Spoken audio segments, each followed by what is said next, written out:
ಧರ್ಮೋಪದೇಶ ಕಾಂಡ ಅಧ್ಯಾಯ 4. ದೇವರಿಗೆ ವಿಧೇಯರಾಗಿರಲು ಇಸ್ರಾಯೇಲರಿಗೆ ಕರೆ. ಇಸ್ರಾಯೇಲರೇ ಕೇಳಿ, ನೀವು ಜೀವದೊಂದಿಳಿದು ನಿಮ್ಮ ಪಿತೃಗಳ ದೇವರಾದ ಸರ್ವೇಶ್ವರ ನಿಮಗೆ ಕೊಡುವ ನಾಡನ್ನು ಸೇರಿ ಸ್ವಾಧೀನ ಮಾಡಿಕೊಳ್ಳಬೇಕಾದರೆ ನಾನು ಈಗ ಬೋಧಿಸುವ ಆಜ್ಞಾವಿಧಿಗಳನ್ನು ಗಮನದಿಂದ ಅನುಸರಿಸಬೇಕು. ನಿಮ್ಮ ದೇವರಾದ ಸರ್ವೇಶ್ವರ ಕೊಟ್ಟ ಆಜ್ಞೆಗಳನ್ನೇ ನಾನು ನಿಮಗೆ ತಿಳಿಸುತ್ತಾ ಇದ್ದೇನೆ. ಈ ಆಜ್ಞೆಗಳನ್ನು ನೀವು ಕೈಗೊಳ್ಳಬೇಕೇ ಹೊರತು ಅವುಗಳಿಗೆ ಏನೂ ಕೂಡಿಸಬಾರದು, ಅವುಗಳಿಂದ ಏನೂ ತೆಗೆದು ಬಿಡಬಾರದು. ಪೇಗೋರದ ಬಾಳ್ ದೇವತೆಯ ವಿಷಯದಲ್ಲಿ ಸರ್ವೇಶ್ವರ ಮಾಡಿದ ಕಾರ್ಯವನ್ನು ನೀವು ನೋಡಿದ್ದೀರಷ್ಟೇ. ಆ ಪೇಗೋರದ ಬಾಳನನ್ನು ಅನುಸರಿಸಿದವರೆಲ್ಲರನ್ನು ನಿಮ್ಮ ದೇವರಾದ ಸರ್ವೇಶ್ವರ ನಿಮ್ಮ ಮಧ್ಯೆಯಿಂದ ನಾಶ ಮಾಡಿದ್ದಾರಲ್ಲವೇ? ನಿಮ್ಮ ದೇವರಾದ ಸರ್ವೇಶ್ವರನನ್ನು ಅವಲಂಬಿಸಿದ ನೀವಾದರೂ ಇಂದಿನವರೆಗೂ ಉಳಿದುಕೊಂಡಿದ್ದೀರಿ. ನೀವು ಸ್ವಾಧೀನ ಮಾಡಿಕೊಳ್ಳುವುದಕ್ಕೆ ಹೋಗುವ ನಾಡಿನಲ್ಲಿ ಅನುಸರಿಸಬೇಕಾದ ಆಜ್ಞಾವಿಧಿಗಳನ್ನು ನನ್ನ ದೇವರಾದ ಸರ್ವೇಶ್ವರ ನನಗೆ ಆಜ್ಞಾಪಿಸಿದಂತೆಯೇ ನಿಮಗೆ ಬೋಧಿಸಿದ್ದೇನೆ. ಇವುಗಳನ್ನು ಕೈಗೊಂಡು ಅನುಸರಿಸದ್ದೇ ಆದರೆ ಅನ್ಯ ಜನಗಳು ನಿಮ್ಮನ್ನು ಜ್ಞಾನಿಗಳು, ವಿವೇಕಿಗಳು ಎಂದು ತಿಳಿಯುವರು. ಈ ಆಜ್ಞೆಗಳ ಬಗ್ಗೆ ಅವರು ಅರಿತುಕೊಂಡಾಗ ಈ ದೊಡ್ಡ ಜನಾಂಗ ಎಂಥ ಜ್ಞಾನ ವಿವೇಕವುಳ್ಳ ಜನಾಂಗ ಎಂದು ಮಾತಾಡಿಕೊಳ್ಳುವರು. ನಾವು ಮರೆಯಿಡುವಾಗಲೆಲ್ಲ ನಮ್ಮ ದೇವರಾದ ಸರ್ವೇಶ್ವರ ನಮಗೆ ಸಮೀಪವಾಗಿರುವಂತೆ ಬೇರೆ ಯಾವ ಜನಾಂಗಕ್ಕೆ ಅದೆಷ್ಟೇ ದೊಡ್ಡದಾಗಿರಲಿ ಯಾವ ದೇವರು ಹೀಗೆ ಸಮೀಪವಾಗಿರುತ್ತಾರೆ. ನಾನು ಈ ದಿನ ನಿಮ್ಮ ಮುಂದಿಡುವ ಇಂಥ ನ್ಯಾಯಯುತವಾದ ಆಜ್ಞಾವಿಧಿಗಳನ್ನು ಒಳಗೊಂಡ ಈ ಧರ್ಮಶಾಸ್ತ್ರಕ್ಕೆ ಸಮಾನವಾದುದು ಬೇರೆ ಯಾವ ಜನಾಂಗಕ್ಕೆ ಉಂಟು? ಹೀಗಿರುವಲ್ಲಿ ನೀವು ಬಹಳ ಜಾಗರೂಕತೆಯಿಂದಿರಿ. ನಿಮ್ಮ ಕಣ್ಣುಗಳಿಂದಲೇ ನೋಡಿದ ಘಟನೆಗಳನ್ನು ಎಷ್ಟು ಮಾತ್ರಕ್ಕೂ ಮರೆಯದಿರಿ. ಜೀವಮಾನ ಪರ್ಯಂತ ಇವುಗಳನ್ನು ನೆನಪಿನಲ್ಲಿ ಇಡಿ. ನಿಮ್ಮ ಮಕ್ಕಳಿಗೂ ಮೊಮ್ಮಕ್ಕಳಿಗೂ ತಿಳಿಸುತ್ತಾ ಹೋಗಿ. ಹೋರೇಬಿನಲ್ಲಿ ನಿಮ್ಮ ದೇವರಾದ ಸರ್ವೇಶ್ವರನ ಸನ್ನಿಧಿಯಲ್ಲಿ ನೀವು ನಿಂತಿದ್ದಾಗ ಅವರು ನನಗೆ, ಜನರೆಲ್ಲರನ್ನು ನನ್ನ ಹತ್ತಿರಕ್ಕೆ ಕರೆ, ಅವರೇ ನನ್ನ ಆಜ್ಞೆಗಳನ್ನು ಕೇಳಿಸಿಕೊಳ್ಳಲಿ. ಆಗ ಅವರು ತಮ್ಮ ಜೀವಮಾನದಲ್ಲೆಲ್ಲ ನನ್ನಲ್ಲಿ ಭಯಭಕ್ತಿಯಿಂದಿರಲು ಕಲಿತುಕೊಳ್ಳುವರು. ಅಂತೆಯೇ ತಮ್ಮ ಮಕ್ಕಳಿಗೂ ಕಲಿಸಿಕೊಡುವರು ಎಂದರು. ಅಂದು ನೀವು ಹತ್ತಿರ ಬಂದು ಆ ಬೆಟ್ಟದ ಬುಡದಲ್ಲಿ ನಿಂತುಕೊಂಡಿರಿ. ಬೆಟ್ಟವು ಬೆಂಕಿಯಿಂದ ಪ್ರಜ್ವಲಿಸುತ್ತಿರಲು ಅಂತರಿಕ್ಷದವರೆಗೂ ಕರಿಮೋಡವು ಕಾರ್ಗತ್ತಲು ಆವರಿಸಿದ್ದವು. ಆ ಅಗ್ನಿಜ್ವಾಲೆಯಿಂದ ಸರ್ವೇಶ್ವರ ನಿಮ್ಮ ಸಂಗಡ ಮಾತಾಡಿದರು. ಆ ವಾಣಿಯ ಶಬ್ದವನ್ನು ನೀವು ಕೇಳಿದಿರಿ. ಆಕಾರ ಯಾವುದೂ ಕಾಣಿಸಲಿಲ್ಲ, ಸ್ವರ ಮಾತ್ರ ಕೇಳಿಸಿತು. ಆಗ ಅವರು 10 ಆಜ್ಞೆಗಳಿಂದ ಕೂಡಿದ ಒಡಂಬಡಿಕೆಯನ್ನು ಘೋಷಿಸಿದರು. ಅದನ್ನು ಪಾಲಿಸಬೇಕೆಂದರು. ಅವುಗಳನ್ನು 2 ಕಲ್ಲಿನ ಹಲಗೆಗಳಲ್ಲಿ ಬರೆದರು. ನೀವು ನದಿ ದಾಟಿ ಸ್ವಾಧೀನ ಮಾಡಿಕೊಳ್ಳುವ ನಾಡಿನಲ್ಲಿ ಅನುಸರಿಸಬೇಕಾದ ಆಜ್ಞಾವಿಧಿಗಳನ್ನು ನಿಮಗೆ ಬೋಧಿಸಬೇಕೆಂದು ಅಂದೇ ನನಗೆ ಆಜ್ಞಾಪಿಸಿದರು. ವಿಗ್ರಹಾರಾಧನೆ ಬಗ್ಗೆ ಎಚ್ಚರಿಕೆ. ಹೋರೇಬಿನಲ್ಲಿ ಸರ್ವೇಶ್ವರ ಅಗ್ನಿ ಜ್ವಾಲೆಯೊಳಗಿಂದ ನಿಮ್ಮ ಸಂಗಡ ಮಾತನಾಡಿದರು. ಆಗ ನಿಮಗೆ ಯಾವ ಆಕಾರವೂ ಕಾಣಿಸಲಿಲ್ಲ. ಆದುದರಿಂದ ಬಹಳ ಎಚ್ಚರಿಕೆಯಿಂದಿರಿ.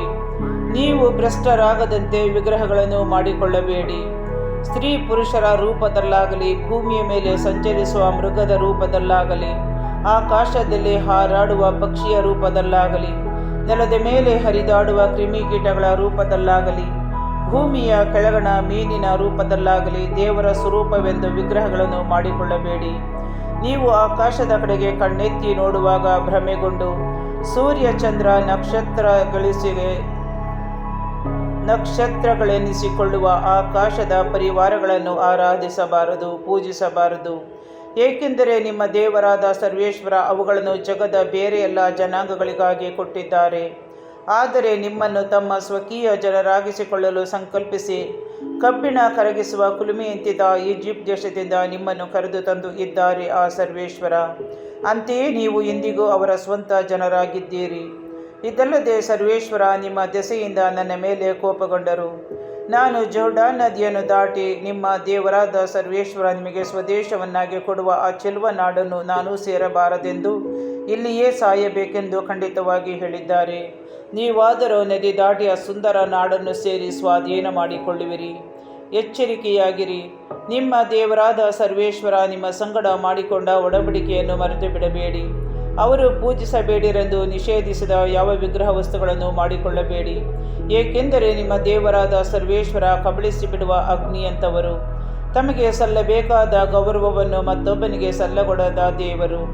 ನೀವು ಮಕ್ಕಳನ್ನು ಮೊಮ್ಮಕ್ಕಳನ್ನು ಪಡೆಯುವಷ್ಟು ಕಾಲ ಆ ನಾಡಿನಲ್ಲಿದ್ದು ಯಾವುದಾದರೊಂದು ವಿಗ್ರಹವನ್ನು ಮಾಡಿಕೊಂಡು ದ್ರೋಹಿಗಳಾಗಿ ನಿಮ್ಮ ದೇವರಾದ ಸರ್ವೇಶ್ವರನ ದೃಷ್ಟಿಯಲ್ಲಿ ಕೆಟ್ಟದ್ದನ್ನು ಮಾಡಿ ಅವರನ್ನು ಸಿಟ್ಟುಗೊಳಿಸಿದ್ದೇ ಆದರೆ, ಇಗೋ, ಇಂದೇ ನಿಮಗೆ ವಿರುದ್ಧ ಭೂಮ್ಯಾಕಾಶಗಳನ್ನು ಸಾಕ್ಷಿಗಳಾಗಿಟ್ಟು ಹೇಳುತ್ತಿದ್ದೇನೆ, ನೀವು ಜೋರ್ಡಾನ್ ನದಿಯನ್ನು ದಾಟಿ ಸ್ವಾಧೀನ ಮಾಡಿಕೊಳ್ಳುವ ನಾಡಿನಲ್ಲಿ ಉಳಿಯದೆ ಬೇಗನೆ ನಾಶವಾಗಿ ಹೋಗುವಿರಿ. ಸರ್ವೇಶ್ವರ ನಿಮ್ಮನ್ನು ಅನ್ಯ ಜನಗಳ ನಡುವೆ ಚದುರಿಸಿ ಬಿಡುವರು. ಹೀಗೆ ಓಡಿಸಿ ಬಿಡಲು ಆ ಅನ್ಯ ನಾಡಿನ ಜನರ ನಡುವೆ ನೀವು ಸ್ವಲ್ಪ ಮಂದಿ ಮಾತ್ರ ಅಳಿದುಳಿಯುವಿರಿ. ಅಲ್ಲಿ ಮಾನವರ ಕೈಯಿಂದ ಮಾಡಲಾದ ಮರ ಮತ್ತು ಕಲ್ಲಿನ ದೇವರುಗಳನ್ನು ಪೂಜಿಸುವಿರಿ. ಅವುಗಳಿಂದ ನೋಡುವುದಕ್ಕಾಗಲಿ, ಕೇಳುವುದಕ್ಕಾಗಲಿ, ತಿನ್ನಲಿಕ್ಕಾಗಲಿ, ಮೂಸುವುದಕ್ಕಾಗಲಿ ಆಗದು. ಅಲ್ಲಿಂದಾದರೂ ನೀವು ಪೂರ್ಣ ಹೃದಯದಿಂದ ಪೂರ್ಣ ಮನಸ್ಸಿನಿಂದ ನಿಮ್ಮ ದೇವರಾದ ಸರ್ವೇಶ್ವರನನ್ನು ಅರಸಿದರೆ ಅವರು ನಿಮಗೆ ಸಿಗುವರು. ಮೇಲೆ ಹೇಳಿದ ಎಲ್ಲ ಕಷ್ಟ ಸಂಕಟಗಳು ನಿಮಗೆ ಸಂಭವಿಸಿ ಕೊನೆಗೆ ನೀವು ಅವರಿಗೆ ಅಭಿಮುಖರಾಗಿ ಅವರ ಮಾತಿಗೆ ಕಿವಿಗೊಡುವಿರಿ. ನಿಮ್ಮ ದೇವರಾದ ಸರ್ವೇಶ್ವರ ದಯಾಮಯ ದೇವರು. ಅವರು ನಿಮ್ಮನ್ನು ಅಲಕ್ಷ್ಯ ಮಾಡುವುದಿಲ್ಲ, ವಿನಾಶಕ್ಕೆ ಬಿಟ್ಟು ಬಿಡುವುದಿಲ್ಲ. ನಿಮ್ಮ ಪೂರ್ವಜರ ಸಂಗಡ ಅವರು ಪ್ರಮಾಣಪೂರ್ವಕವಾಗಿ ಮಾಡಿಕೊಂಡ ಒಡಂಬಡಿಕೆಯನ್ನು ಮರೆತು ಬಿಡುವುದಿಲ್ಲ. ದೇವರು ಮಾನವರನ್ನು ಸೃಷ್ಟಿಸಿ ಭೂಮಿಯ ಮೇಲಿರಿಸಿದ ದಿನ ಮೊದಲುಗೊಂಡು ಇಂದಿನವರೆಗೆ ಒಂದು ದಿಕ್ಕಿನಿಂದ ಮತ್ತೊಂದು ದಿಕ್ಕಿನವರೆಗೆ ಅಂಥ ಅದ್ಭುತ ಕಾರ್ಯ ನಡೆದದ್ದುಂಟೆ? ಅಂಥ ಸುದ್ದಿಯನ್ನಾದರೂ ಕೇಳಿದ್ದುಂಟೆ? ನೀವೇ ವಿಚಾರಿಸಿಕೊಳ್ಳಿ. ದೇವರು ಅಗ್ನಿಜ್ವಾಲೆಯೊಳಗಿಂದ ಮಾತಾಡಿದ ಸ್ವರ ಕೇಳಿಸಿತಲ್ಲವೇ? ಬೇರೆ ಯಾವ ಜನರಾದರೂ ದೇವರ ಸ್ವರ ಕೇಳಿ ಬದುಕಿದ್ದುಂಟೆ? ಬೇರೆ ಯಾವ ದೇವರು ತಾನೇ ಪರಿಶೋಧನೆ, ಪವಾಡ, ಮಹತ್ಕಾರ್ಯ, ಯುದ್ಧ, ಭುಜ ಪರಾಕ್ರಮ, ಶಿಕ್ಷಾಹಸ್ತ, ಭಯಂಕರ ಕಾರ್ಯ ಇವುಗಳನ್ನು ಪ್ರಯೋಗಿಸಿ ಒಂದು ಜನಾಂಗವನ್ನು ಮತ್ತೊಂದು ಜನಾಂಗದ ಕೈಯಿಂದ ತಪ್ಪಿಸಲು ಪ್ರಯತ್ನಿಸಿದ್ದಾರೆ? ನಿಮ್ಮ ದೇವರಾದ ಸರ್ವೇಶ್ವರ ಸ್ವಾಮಿಯಾದರೂ ಈಜಿಪ್ಟಿನಲ್ಲಿ ನಿಮ್ಮ ಪರವಾಗಿ ಇದನ್ನೆಲ್ಲ ನಿಮ್ಮ ಕಣ್ಮುಂದೆಯೇ ನಡೆಸಿದರಲ್ಲವೇ? ಸರ್ವೇಶ್ವರ ಸ್ವಾಮಿಯೊಬ್ಬರೇ ಹೊರ ದೇವರು, ಬೇರೆ ದೇವರೇ ಇಲ್ಲವೆಂದು ನೀವು ಅರಿತುಕೊಳ್ಳುವುದಕ್ಕಾಗಿ ಇದನ್ನೆಲ್ಲ ನಿಮಗೆ ಮಾತ್ರ ತೋರಿಸಲಾಗಿದೆ. ನೀವು ಕಲಿತುಕೊಳ್ಳಬೇಕೆಂದೇ ಸರ್ವೇಶ್ವರ ಆಕಾಶದಿಂದ ತಮ್ಮ ಸ್ವರ ನಿಮಗೆ ಕೇಳಿಸುವ ಹಾಗೆ ಮಾಡಿದರು. ತಾವಿದ್ದ ಮಹಾ ಅಗ್ನಿ ಜ್ವಾಲೆಯನ್ನು ಭೂಮಿಯ ಮೇಲೆ ನೀವು ನೋಡುವಂತೆ ಮಾಡಿದರು. ಆ ಅಗ್ನಿ ಜ್ವಾಲೆಯ ಒಳಗಿಂದ ಅವರು ಆಡಿದ ಮಾತುಗಳನ್ನು ನೀವು ಕೇಳಿದಿರಿ. ನಿಮ್ಮ ಪಿತೃಗಳನ್ನು ಪ್ರೀತಿಸಿ ತರುವಾಯ ಅವರ ಸಂತತಿಯಾದ ನಿಮ್ಮನ್ನು ಆರಿಸಿಕೊಂಡರು. ಈಗ ನಮಗೆ ತಿಳಿದಿರುವಂತೆ ನಿಮಗಿಂತ ದೊಡ್ಡವೂ ಬಲಿಷ್ಠವೂ ಆದ ಜನಾಂಗಗಳನ್ನು ಹೊರಡಿಸಿ ಅವರ ನಾಡಲ್ಲೇ ನಿಮ್ಮನ್ನು ಸೇರಿಸಿ ಆ ನಾಡನ್ನು ನಿಮಗೆ ಸ್ವಂತ ನಾಡನ್ನಾಗಿ ಕೊಡಲು ಸಂಕಲ್ಪಿಸಿದ್ದಾರೆ. ತಾವೇ ನಿಮ್ಮೊಂದಿಗಿದ್ದು ತಮ್ಮ ಅಪಾರ ಸಾಮರ್ಥ್ಯದಿಂದ ನಿಮ್ಮನ್ನು ಈಜಿಪ್ಟ್ ದೇಶದಿಂದ ಕರೆದು ತಂದಿದ್ದಾರೆ. ನೀವು ಇದನ್ನೆಲ್ಲ ಆಲೋಚಿಸಿ ಮೇಲೆ ಆಕಾಶದಲ್ಲಾಗಲಿ ಕೆಳಗೆ ಭೂಮಿಯಲ್ಲಾಗಲಿ ಸರ್ವೇಶ್ವರ ಸ್ವಾಮಿ ಒಬ್ಬರೇ ದೇವರು, ಬೇರೆ ಯಾವ ದೇವರು ಇಲ್ಲವೆಂಬುದನ್ನು ಈಗ ಗ್ರಹಿಸಿಕೊಂಡು ಜ್ಞಾಪಕದಲ್ಲಿ ಇಡಬೇಕು. ನಾನು ಇಂದು ನಿಮಗೆ ತಿಳಿಸಿದ ಅವರ ಆಜ್ಞಾವಿಧಿಗಳನ್ನು ಅನುಸರಿಸಿ ನಡೆಯಿರಿ. ಆಗ ನಿಮಗೂ ನಿಮ್ಮ ಸಂತತಿಗೂ ಶುಭ ಉಂಟಾಗುವುದು. ನಿಮ್ಮ ದೇವರಾದ ಸರ್ವೇಶ್ವರ ನಿಮಗೆ ಶಾಶ್ವತವಾಗಿ ಕೊಡುವ ನಾಡಿನಲ್ಲಿ ನೀವು ದೀರ್ಘಕಾಲ ಬಾಳುವಿರಿ. ನಿರಪರಾಧಿಗಳಿಗೆ ಆಶ್ರಯ ನಗರಗಳು. ಆ ಕಾಲದಲ್ಲಿ ಮೋಶೆ ಜೋರ್ಡಾನ್ ನದಿಯ ಪೂರ್ವ ದಿಕ್ಕಿನಲ್ಲಿ 3 ಆಶ್ರಯ ನಗರಗಳನ್ನು ಗೊತ್ತು ಮಾಡಿದನು. ಪೂರ್ವಕಲ್ಪಿತ ಯಾವ ದ್ವೇಷವೂ ಇಲ್ಲದೆ ಕೈತಪ್ಪಿ ಮತ್ತೊಬ್ಬನನ್ನು ಕೊಂದವನು ಆ ನಗರಗಳಲ್ಲಿ ಒಂದಕ್ಕೆ ಓಡಿಹೋಗಿ ಬದುಕಿಕೊಳ್ಳಲಿ ಎಂದು ಆ ನಗರಗಳನ್ನು ನೇಮಿಸಿದನು. ರೂಬೇನಿಯರಿಗಾಗಿ ಮೀಶೋರ್ ಎಂಬ ಎತ್ತರವಾದ ಬಯಲು ಸೀಮೆಯ ಮರುಭೂಮಿಯಲ್ಲಿದ್ದ ಬೇಚೇರ್, ಗಾದ್ಯರಿಗಾಗಿ ಗಿಲ್ಯಾದಿನಲ್ಲಿದ್ದ ರಾಮೋತ್ ಹಾಗೂ ಮನಸ್ಸೆಯ ಅವರಿಗಾಗಿ ಬಾಷಾನಿನಲ್ಲಿದ್ದ ಗೋಲಾನ್ ಇವೇ ಆ ಆಶ್ರಯ ನಗರಗಳು. ಮೋಶೆಯ 2ನೇ ಉಪನ್ಯಾಸಕ್ಕೆ ಪೀಠಿಕೆ. ಮೋಶೆ ಇಸ್ರಾಯೇಲರಿಗೆ ಕೊಟ್ಟ ಧರ್ಮಶಾಸ್ತ್ರ. ಇಸ್ರಾಯೇಲರು ಈಜಿಪ್ಟ್ ದೇಶದಿಂದ ಬಂದಾಗ ಮೋಶೆ ಅವರಿಗೆ ತಿಳಿಸಿದ ಆಜ್ಞಾವಿಧಿ ನಿಯಮಗಳು ಇವು. ಜೋರ್ಡಾನ್ ನದಿಯ ಆಚೆ ಬೇತ್ ಪೆಗೋರಿಗೆ ಎದುರಾಗಿರುವ ಕಣಿವೆಯ ಹೆಷ್ಬೋನಿನಲ್ಲಿ ವಾಸಿಸಿದ ಅಮೋರಿಯರ ಅರಸ ಸೀಹೋನನ ದೇಶದಲ್ಲಿ ಇದು ನಡೆಯಿತು.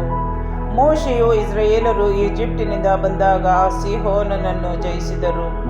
ಅವನ ರಾಜ್ಯವನ್ನು ಬಾಷಾನ್ ದೇಶದ ಅರಸ ಓಗನ ರಾಜ್ಯವನ್ನು ಜೋರ್ಡಾನ್ ನದಿಯ ಆಚೆ ಪೂರ್ವ ದಿಕ್ಕಿನಲ್ಲಿದ್ದ ಆ ಮೋರಿಯರ 2 ಅರಸರ ರಾಜ್ಯಗಳನ್ನು ಗೆದ್ದುಕೊಂಡಿದ್ದರು. ಆರ್ನೋನ್ ತಗ್ಗಿದ ಅಂಚಿನಲ್ಲಿರುವ ಅರೋಯರ್ ಪಟ್ಟಣ ಮೊದಲುಗೊಂಡು ಹೆರ್ಮೋನ್ ಎಂಬ ಸಿಯೋನ್ ಪರ್ವತದವರೆಗೂ, ಅರಾಬ ಎಂಬ ತಗ್ಗಿನಲ್ಲಿ ಪಿಸ್ಗಾ ಬೆಟ್ಟದ ಬುಡದಲ್ಲಿರುವ ಅರಾಬದ ಸಮುದ್ರದವರೆಗೆ ಜೋರ್ಡಾನ್ ನದಿಯ ಆಚೆ ಇರುವ ಭಾಗವನ್ನೆಲ್ಲ ಸ್ವಾಧೀನ ಮಾಡಿಕೊಂಡಿದ್ದರು.